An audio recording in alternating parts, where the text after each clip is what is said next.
Imagine you have $10,000 in credit card debt. The interest is eating you alive.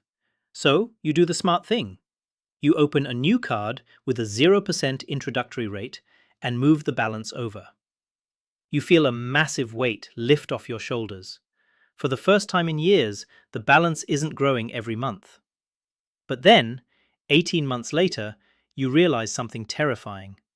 You still owe $10,000.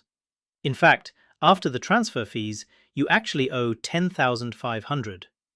Your credit score has dropped 50 points, and now the introductory rate is expiring. You try to move the debt again, but this time the bank says no.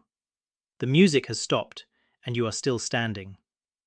This is the Balance Transfer Carousel, and today I'm going to show you exactly how this helpful financial tool is engineered to keep you in debt while silently assassinating your credit score. We are going to look at the math the banks don't put in the glossy brochures, and the algorithmic traps that turn a smart move into a total disaster. I have spent years looking at FICO algorithms and consumer lending data, and I have noticed a pattern. The people who struggle the most with debt aren't necessarily the ones who spend the most. They are the ones who try to outsmart the system using tools they don't fully understand. If you want the best return on investment for your time today, hit that subscribe button. We don't do get-rich-quick schemes here. We do the hard math that protects your net worth. Understanding the balance transfer trap is the difference between being a customer a bank profits from and a person who actually owns their future. We are starting with the illusion of free debt because, as the old saying goes, if you aren't paying for the product, you are the product. In the world of 0% interest, your future interest payments are the product being sold.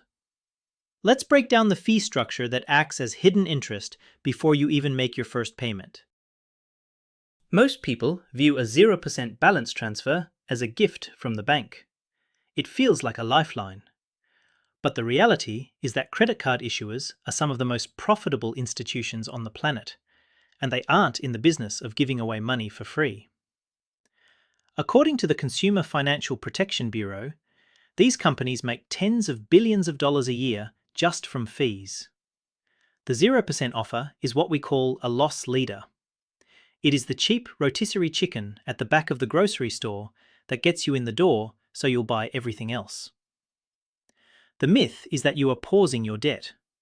The reality is that you are simply refinancing it into a more dangerous structure. The banks know that a huge percentage of people will never pay off the principal during that teaser period. They are betting on your human nature, your tendency to procrastinate, and the very specific fee architecture they have built to ensure they get paid regardless of whether you pay interest or not. Let's look at the math of the balance transfer fee. Almost no transfer is actually free. Most issuers charge between 3 and 5% of the total amount you move. If you are moving $15,000, a 5% fee adds $750 to your balance instantly. Think about that. You haven't bought anything new, but you are now nearly $1,000 deeper in debt just for the privilege of moving it. That fee is essentially a flat interest rate disguised as an administrative cost. If you ride the carousel for 5 years, moving that debt every 15 months, you will pay that fee 4 times. By the end of that cycle, you have added $3,000 in fees to your original balance. You could have been paying down the principal, but instead, you were just feeding the machine. This is how a $15,000 debt becomes an $18,000 debt without a single new purchase being made. You are paying interest, you are just paying it all up front and calling it something else.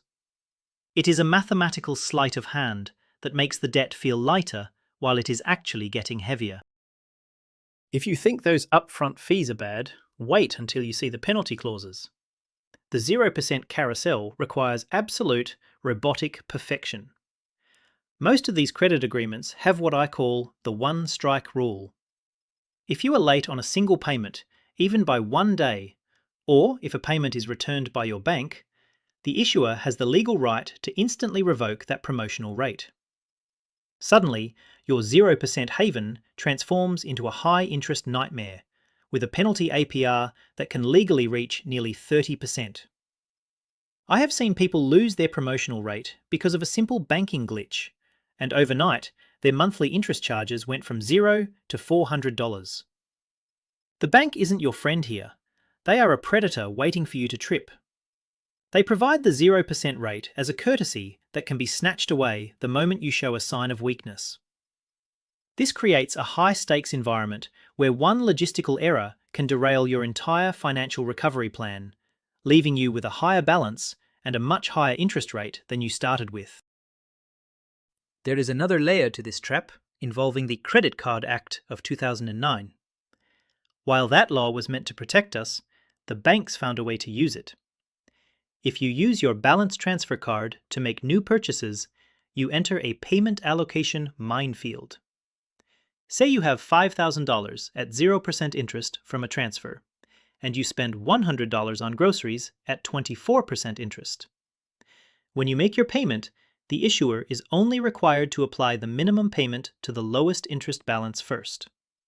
That means your high-interest grocery bill sits there and compounds while your minimum payment barely touches the 0% debt. Many people think they are paying off their new purchases, but the math says otherwise. This is why the first rule of the carousel is that you never, ever use the transfer card for anything else. But we are just getting started. The real damage isn't in your wallet yet, it is in your credit score, specifically something called the Utilization Trap. Now, we have to talk about why your credit score might be plummeting even though you feel like you are doing the right thing. Most people stop here and lose tens of thousands of dollars in future borrowing power because they don't understand how FICO actually thinks. Conventional wisdom says that as long as you pay your bills on time, your score will be fine. But payment history is only 35% of the puzzle. Another 30% is your credit utilization, or how much of your limit you are actually using. The myth is that moving your debt around helps your score because you are being proactive. The reality is that the FICO algorithm is designed to sniff out financial distress, and the way you structure a balance transfer can look like a giant red flag to a computer program. We are going to look at a scenario that happens every single day, where a well-meaning person tries to save money and ends up destroying their ability to get a mortgage or a car loan in the process. Let's use a hypothetical guy named David. David has 3 cards with $5,000 limits, and he owes $3,000 on each. His total debt is $9,000, and his overall utilization is 60%. David gets a new card with a $10,000 limit and a 0% offer. He moves all $9,000 to that one card. He thinks he is a genius because his old cards are now empty. However, FICO doesn't just look at your overall utilization. It looks at per card utilization.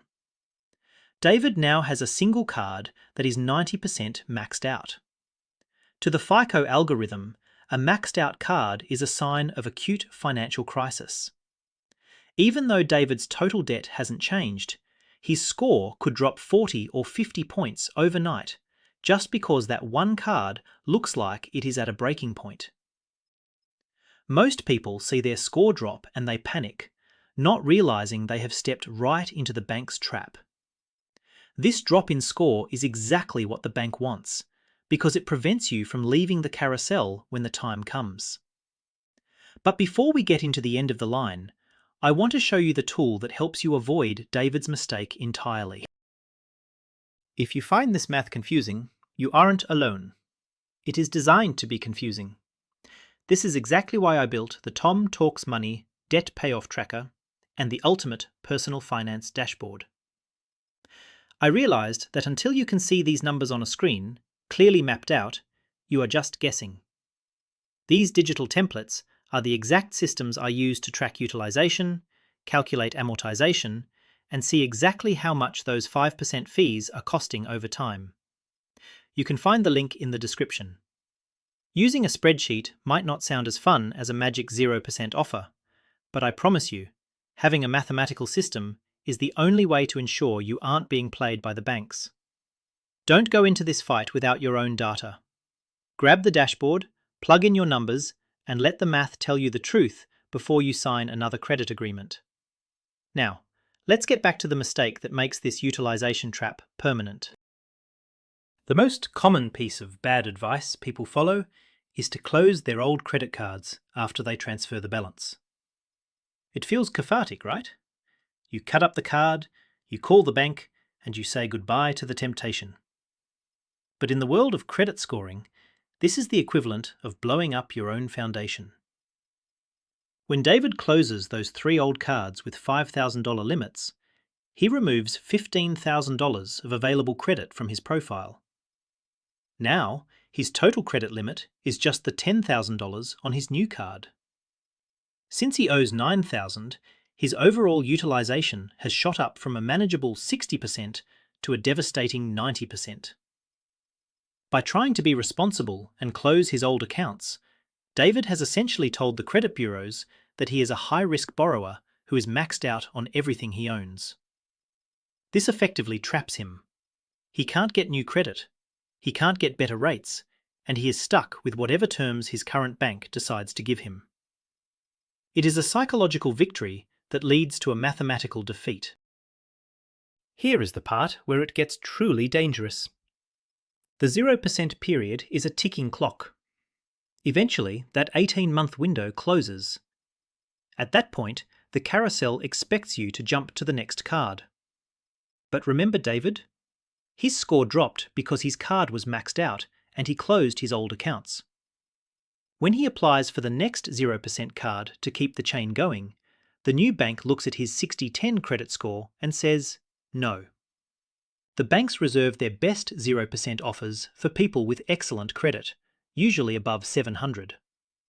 Because David's score is now in the subprime tier, he is rejected. Now he is stuck on a card that just jumped from 0% to 25% interest. He is paying interest on a balance that is higher than when he started because of the transfer fees, and he has no way out. The carousel has broken down, and he is left standing in the rain with more debt than ever. This is the exact moment the credit card companies have been waiting for. This is their payday. They gave you 18 months of free interest so they could collect 10 years of high interest later. Every time you try to hop to a new card on the carousel, you are triggering a hard inquiry on your credit report. Now, one inquiry isn't a big deal, maybe 5 or 10 points. But the carousel requires a constant stream of new applications. If you are applying for a new card every 12 to 18 months, those inquiries start to stack up. According to Experian, these stay on your report for 2 years. To the FICO algorithm, multiple hard inquiries in a short window signal that a consumer is credit hungry or desperate for liquidity. It looks like you are looking for money because you are running out of it. This triggers risk alerts and further suppresses your score, making it even harder to qualify for the next promotional offer. It is a compounding problem where the more you try to save yourself using the carousel, the more the system views you as a risk, until eventually the doors are locked and no one will lend to you at any rate.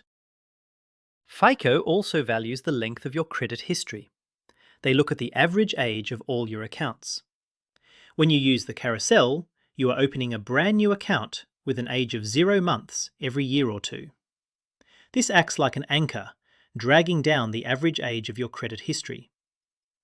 Even if you have one old card you've held for a decade, if you keep opening new balance transfer cards, your average age stays low. You are essentially preventing your credit profile from ever maturing into that elite 800+ tier. It is like trying to grow a tree, but constantly planting new saplings next to it. You never get the shade of a fully grown forest. Long-term stability is what the algorithm wants to see, but the carousel demands constant instability. This is why you see people who have been responsible for years but can't seem to break into the top credit tiers. They are stuck in a cycle of newness that the system inherently distrusts. Beyond the math, there is the psychological trap of freed capacity. When you move $10,000 off card A, that card suddenly shows a zero balance. You feel successful. You feel like you have solved the problem.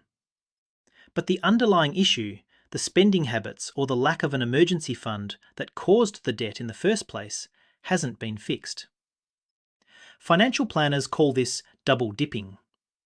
Because you have a fresh $10,000 limit on card A, and you feel the relief of the 0% rate on card B, you start using card A again for small things, a dinner here, a repair there. Within a year, you have $5,000 of new debt on card A at 24% interest, while you are still struggling to pay off the original $10,000 on card B. You haven't deferred your debt, you have doubled it. The carousel didn't save you, it just gave you more room to fail. This is why the 0% offer is the most dangerous tool in the shed for anyone without a strict written budget. So how do you actually break the cycle? For many people, a debt consolidation personal loan is mathematically and algorithmically superior to a balance transfer. Here is why. A personal loan is an installment loan, not revolving credit. When you use a personal loan to pay off your credit cards, your revolving utilization instantly drops to 0%. Unlike the balance transfer, which just moves the debt from one revolving bucket to another, the loan moves it to a completely different category that FICO views much more favorably. You will often see a massive, immediate surge in your credit score. Plus, a personal loan has a fixed term, usually 3 or 5 years, and a fixed monthly payment. There is no teaser rate, no hidden fees for moving the balance, and no carousel. It forces amortization, which is a fancy way of saying it forces you to actually pay down the principal every single month until the debt is gone. It takes the guesswork and the temptation out of the equation. It is the unglamorous, effective way to actually kill the debt once and for all. If you are going to use a balance transfer, you have to do it with military precision. There are 3 rules you cannot break. First, you calculate the lifespan. Take your total debt, add the 5% fee, and divide it by the number of promotional months. That is your mandatory monthly payment. If the bank says the minimum is 100, but your math says 600, you pay 600. Second, you must freeze the old cards. Don't close them, but put them in a bowl of water and put them in the freezer. You need the limit for your utilization score, but you cannot be allowed to touch the plastic. Third, never use the transfer card for a single purchase. No gum, no gas, nothing. You treat that card like a toxic waste site. If you can't follow these 3 rules, you aren't ready for a balance transfer, and you should look at a personal loan instead. The carousel only works for the rider if they know exactly when and how to get off. We've covered a lot of ground today, from the hidden fees to the utilization trap that ruins your future borrowing power. If you want to dive deeper into these kinds of mathematical deep dives, I want to invite you to click the Join button and become one of the optimizers. Our members get priority comment replies from me and custom badges that show you are part of the group that actually reads the fine print. But more than that, you are supporting independent financial education that isn't sponsored by the big banks. My goal is to make sure you are the one in control of your numbers, not the other way around. In the comments, I want to hear your stories. Have you been stuck on the carousel? Did your score drop after a transfer? Let's get some peer review going and share the data. I read as many as I can. Until next time, keep your utilization low and your eyes on the principal. I am Tom, and this is Tom Talks Money.